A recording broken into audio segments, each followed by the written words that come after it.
I'm out of firepower with Martin and Jamie. We're going to cook steaks and they're making me a table. Hi, Aaron. Oh, God, I look like a witch. Look at this hair dye. It's sticking out everywhere today. I really don't care.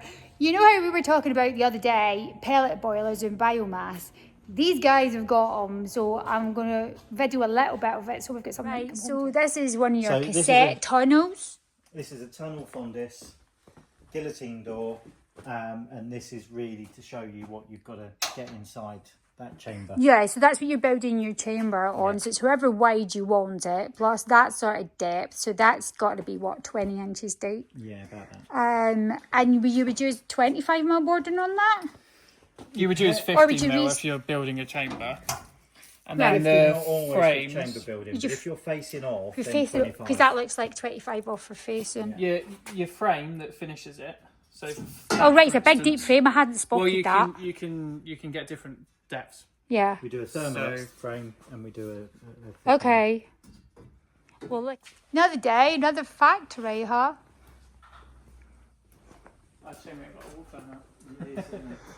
Ooh, that's a big boiler. That's our thermal store. That's a 1,500 litre buffer tank. So we would put that with. That's a big thermal store. Where are you going to put that? Put it in a outhouse or a purpose-built boiler room. So that would go on to a log gasification boiler or a very large biomass boiler. You're not kidding. Yeah, that's a big thermal store. That's got to be 1.2 metres wide. You're not far off. I think it's 150, yeah. I'm pretty sure for measurements. I've got, and this is one job in particular, so I'm just going to record me for me, and if anybody else gets it, doesn't matter. These guys have got air source heat pumps, and I regularly have customers tell me they don't like their air source heat pumps, so they want a wood burner still, because obviously if they've got, that's going to be relying on electricity. So I am with these guys here. I'm not just talking to myself. What we recommend is a really good partnership between an air source heat pump and a dry wood burning stove. On those really cold days, you can turn your wood burner on, and then you've got something that's going to work in conjunction with it. And if you lose your electricity, you've got a backup heat. Right. Okay. So it's very hard to link a heat pump with a boiler stove because a boiler stove runs at a very high temperature and a heat pump's designed to run at a low temperature. So when you're designing both different temperatures into a property, it's very hard to obviously you can't beat a natural fire, and obviously when you've got a natural fire, you've still got heating when you haven't got power. Yeah. But what sort of energy do these use? I've heard that they're actually really efficient, and then I've got other people who say they're useless and they hate them and it costs us a fortune. I mean, on paper, they're 400% efficient. So the people that don't like them, is that because they've been badly put in, or they haven't understood them, or they've miscalculated the system? Badly installed and miscalculated heat losses. Because my experience with boiler stoves and people that never got on with boiler stoves is very much a case of RTFM. It's fitters or people that have put them in and miscalculated the system, because go, I've got 10 radiators, so that means they've got a boiler that's 10 kilowatt that feeds 10 radiators. But if those radiators were 1.5 metre doubles and actually took 3 kilowatt, they needed 30 kilowatt, not 10 kilowatts, so they've vastly underrated it. And then they wonder why their system doesn't get hot. Is that the main failings, guys, on air source? Yeah, is it all miscalculation? Yes, because it runs at lower temperatures. If you go ahead and just replace an oil boiler with a heat pump and you don't change any of the system that's in the property at the moment, you've got a lower temperature of water going into a radiator that needs a higher temperature. So it was getting a higher temperature from the oil boiler, but now it's getting a lower temperature. So these are far better for putting into places that have got underfloor heating where the stats run at a much lower temperature? Underfloor heating and new builds or highly insulated properties, they're brilliant. They can go in older properties, but you need to be able to upgrade the radiators. So if they've got a 600 wide radiator, they need to either make it bigger or do a double finned radiator. Which then means a completely different calculation from how they calculated it in the first place. So you can't use the original calculations, you need new calculations. You can't just assume you would do new calculations anyway. But you can't assume like for like, because it's totally different. With air source heat pumps, we need to get the flow right. If you get the flow right, you've got a really efficient system. So in comparison, on an older property with the pellet units that you've got that we're looking at for the biomass, for domestic systems on older properties. Obviously, newer properties will run on anything you put in there because you'll be calculating from scratch. On your older properties, if you're trying to move away from oil or gas, the beauty of pellet you'd be is looking that at it runs on pellet. the same temperature. It runs on the same delta T, the same temperature. So we'd be looking at pellet for older properties rather than newer properties without changing the entire wet system. If your oil boiler worked, fine. And if your gas boiler worked fine, the pellet boiler will just take its place and work fine Right, as well. whereas this is not actually the best won't. substitute. This is a hand in hand or change the whole thing over. Yeah. But what we were actually talking about for you, my plumber and my hair task guy, me watching this back later because I've forgotten, is that we can put the pellet and the oil together in the same system and then flip between the two. Yeah. Right, okay, I think I've got that. No, I cannot let the girls down. That's not fair. You can't have them all. Right, okay, so this is your Clover wood-fired. Wood log boiler. Right, okay. Yeah. And your heat output range on this, Jamie? 20 to 30 kilowatt. There's two sizes. 20 to 30 kilowatt on this one? Yeah. Right, okay. So with the boiler, it's a little different. So you know most boilers. So that's a 450 mil. That's got to be a 450 mil firebox on that square. So I'm presuming that you can probably, you wouldn't put a 450 mil log, but you're 12 to 14 inch. You could go 18 inch, but probably. I'd say so, yeah. You probably wouldn't go as big as that. You'd probably be looking at a 14 inch if people are burning big logs. Yeah. All right, okay. So this is similar. This is a farmer type level, but not crazy level. This is a farmhouse type level for people that have maybe got their own fuel source. So it's not a gasification boiler where it gasifies. It is purely just a log boiler. This is a domestic, a larger domestic sized wood burner boiler. Yeah. Right, okay. So like the one I showed you earlier, the air control is just primary. Yeah. And the secondary and tertiary is open all the time. Right, yeah. So when you close the door and you've got your wood in there burning, we'd normally have this hooked up to a thermal store, so a big battery, and then you would use that the following day or the day after.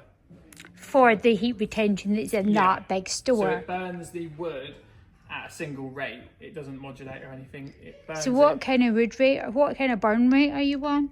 What, kilowatts? Yeah. You're looking at about 20 kilowatts. No, sorry, kilos to output for this. So this is 20 to 30. Yeah. Do you know your load limits are? I don't. Or your consumption per hour? Because if it's a fixed consumption per hour. So it's rated to 25, water 17, room space heat 8, 85%. I'm not sure what the usage. I need to work out some calculations and have like that. This is where I'm going to have to get my head into manuals and catalogues. What we're just saying with this unit is the calculation on this nominal heat output of 25.7 kilowatt, but that's giving a heat to the wet of 17.7 and 8 to the space. So this would probably sit in your utility or your kitchen or something like that, or a fireplace. Yeah, don't give my husband ideas. He'll want to cook his car and keep his cars warm.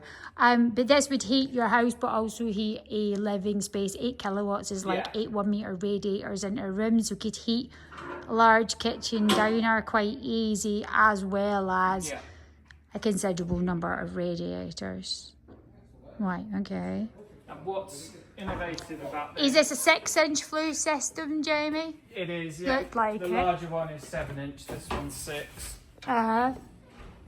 So in here is a thing called Securitop. So you see the ball valve? Yeah. So you fit a cold mains connection to the boiler. This is like a bain-marie in a cistern in a toilet, essentially. A baby from melting chocolate. I don't think we want one of them in your though. So the water in here. Yeah. Oh, so this is inside the water tank, the which is why you've got a float. Yeah. So the water in here is the water that's being heated by the fire. Yeah. Inside this coil is the heating water. So the water going inside this coil is the water that goes around your radiators, your hot water, your thermal store. Your indirect system. Yeah. Yeah. So the reason for this is because the water in here is open vented, Yeah. And there's an overflow pipe over here. Right. So if you had a power cut blows or off an and overheat refills situation, itself back up rather 19 than. kilowatt pellet boiler, Yeah. fully boiler upgrade scheme. So that's 19 kilowatt to the wet side of the system. yeah, there's a 15, 19, 25 and a 29. Right, okay. kilowatt. 50 kilo hopper. 50 kilos of pellets go straight into here. Yeah. Which you can obviously, there's a big deep hopper. That's It's got to be a a big metre deep in there. Yeah, the larger Yeah. two have 70 kilo. And you can also have a vacuum system. It's got a connected to knockout a on the larger. tap. So if you were running that at 19 kilowatt flat out rate, what's the pellet consumption an hour? It's about 4.5 kilos an hour. So 4.5 So you'll kilos get- an hour. Yeah, you'll get But if you, about, all right, okay, I'm you'll just get doing. about 10 hours fully on a full hopper. All right, okay. this model. So going back, just for jabbering's sake, if you were buying by the bag, which would not be the way to do it because you buy an industrial big ton bag at that point. If you were buying, Buying by the bag on these still. are they? So a bag of pellets, when you buy them by the pallet, are approximately £5 a bag. Yeah. So if it's £5 a bag, and a bag is approximately 10 kilos, I think they're 10 kilo bags, aren't they, on pellets? Yeah. So that's £2.50 an hour at 19 Yeah. kilowatt. Yeah. Just to work that out in comparison to your electric and then on rates. Power 1, it'll be about 40p an hour on the lowest output. So if it's modulating down, then it will use less. Yeah, I just got to work out the electric. It gives me an idea when I go home to work out the electricity Well, consumption I've got a cost versus the spreadsheet pallet of all cost. the KLOVER models and what it uses. Ah, you're a brain box, you would. You're awesome. Yeah. I'll just give you that. yeah. But that's good. That's what I want to know. So actually 92% efficient. So What? it's Sorry, highly efficient. 92 did you say? 92. That's pretty damn high. Yes. You're emptying that ash once every 4 weeks, 5 weeks. You're looking at this, and your interaction with it is going to be so minimal. It's brilliant. That's the ash box. That's the brazier. That's tiny. Yeah. Even your ash box, when you think that has got to be 10 litres. Yeah. Is that about right? Oh, less than that. No, it's less than that. It's probably about 3 litres. That's not 3 litres. Wanna check it? I like a good challenge. I reckon go by the 0.8. physical size of that and 2 litre bottle of milk if you were to empty them in there. That's probably 8 to 10 to the brim. Yeah, about right. we'll fill it up. We can have a guess on that later. I love stuff like that. It's just good fun. Flow and return. Easy Yeah. easy to plumb in. Particularly very easy to change oil to this if that's what you find. Well, actually, you're making me think that because I'm currently on oil. I'm on an oil system in our house. Right. So, as a comparison, for me working it out for me and our oil company, even just for doing the maths, would be a good thing to go by to work out how many, because I've now got the history. We've been in this house for 2 years. So if I look back at my history, I can see how many litres of oil versus the fuel consumption so we can work it out. Yeah. It'll give us a good maths calculation. Different kilowatts per kilogram or litre, Yeah.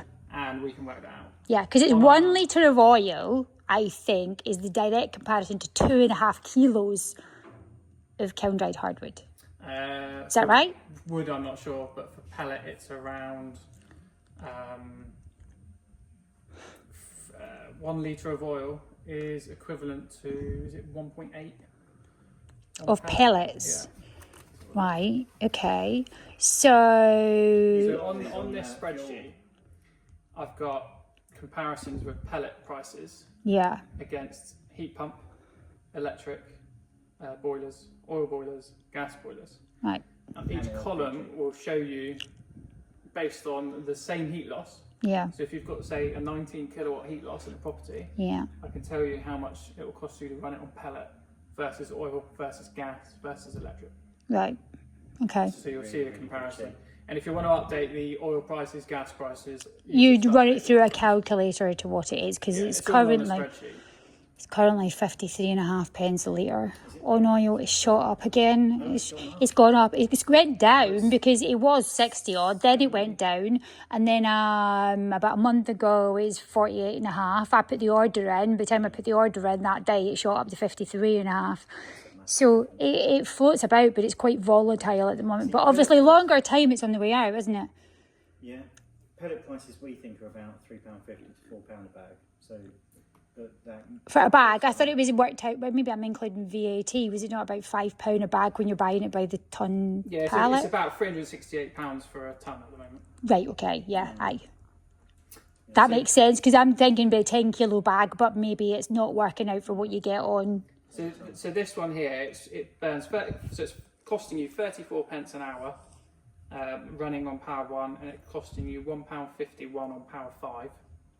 If you were to put that in a property that's 19 kilowatt heat loss, and your kilowatt hours are 17,000 kilowatt hours a year, it'll cost you about £1,500. Right, I think a cup of tea would be a good thing, because I think I've frazzled my brain on yours. We're cooked. Right, okay, so this is your... This is all LK armature valves and pumps. Right. So load unit, which is a pump, flue thermostat, overheat pressure valve. So load valve for a pellet boiler. So these two are the same, but this one's got a pump. So on the back end of a boiler, you would have this unit. It would circulate the water between the boiler and the valve, and when it gets up to temperature, it then releases it to a thermostat or the heating. Yeah. So the reason these are fitted is to keep the boiler in the biomass or the wood burning one hot all the time, so you haven't got a cold return of water coming in. Yes. So if you do have a cold return, you then get condensation and tar and a dirty burn. Yeah. So these prevent it. So any wood burning or pellet burning. So what should your return temperature be? Is there a stated? Higher than 45. Higher than 45. So you're 55 to 60. 55. You're 55 to 60 out. So you have a 55 return, and normally you would have a 5 degree above that. So 60 out, 55 return is what you're looking for. You would get a 5 degree delta between the flow and return. Right, okay. Once this is up to 55, 60, you then get a bigger delta, because this bypass is closed and it's just fully pumping to the system. Right. So it's for the first 10 minutes, really. 15. Right, so these are LK brand. That's what you do. That's what you use on those units. So that's not the same as every other plumbing supply, is it? No. It is unique to the biomass. Yeah, they are, yeah. They're not things you can pick up from cosmetics. Okay, so when you're putting... Right. So you can see what goes. Okay, so this is your equivalent of the H2 panel, your link up. Pellet boilers here. Yes. Oil boilers there. Yes. You flow in, return out. Yes. Flow in, return out. Yes. Then you've got your flow to your radiator circuit. You return from your radiator circuit. Yeah. And then you've got your flow to your Hot cylinder. water and your flow back. And you return. Ah. The baffle's inside. Yeah. So if the flow is going down the pellet boiler, it hits that baffle there, which prevents it from going up the oil boiler. And you're going to send it down. So we're sending it down either to hot water or heating. And with the clovers, you can wire it back to the oil boiler so that when the pellet boiler's on, the oil boiler stays off. So you can prioritise the pellet boiler over the oil boiler. Right. So is it an automatic switch or a manual switch? Automatic. So basically it's going to get to a point where it knows where that heat source is coming from. So if my heating's come on and I've not got the pellet stove on, it's going to go to the oil. Correct. And if the oil's the other way around. Yeah, correct. Right, okay. Yeah.